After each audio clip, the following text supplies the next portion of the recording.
Putin Zelenskiyni oliy darajada uchrashuv o'tkazish taklifiga javob qaytardi. Kiyev rejimi rahbariyati terrorchilik harakatini uyushtirmoqda. Shu bilan birga ular eng yuqori darajadagi uchrashuv o'tkazishni so'ramoqda. Ammo bunday sharoitda qanday qilib uchrashuv o'tkazish mumkin? Nima haqida gaplashamiz? Umuman olganda, terrorizmga tayangan terrorchilik bilan shug'ullanayotganlar bilan kim muzokara olib boradi? Nega jangovar harakatlarda tanaffus qilish orqali ularga rag'bat berishimiz kerak dedi Rossiya prezidenti. Eslatib o'tamiz, may oyida ham Vladimir Putin Rossiya va Ukraina o'rtasidagi muzokaralar doirasida Zelenskiy bilan Istanbulda shaxsan uchrashish taklifini rad etgan edi.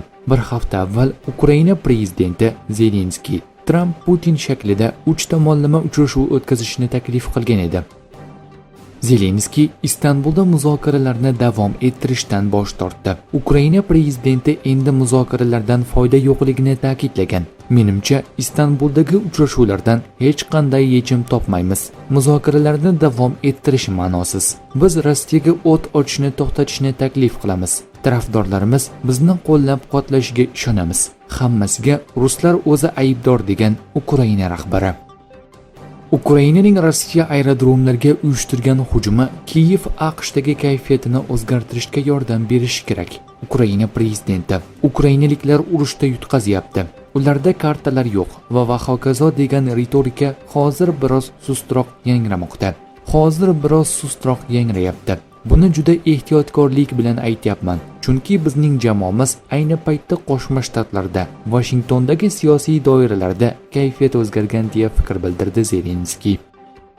NATOning Boltiq dengizidagi mashg'ulotlari Rossiya bilan ehtimoliy mojaroga yaqin ssenariyga moslashtirilgan. Rossiya Tashqi ishlar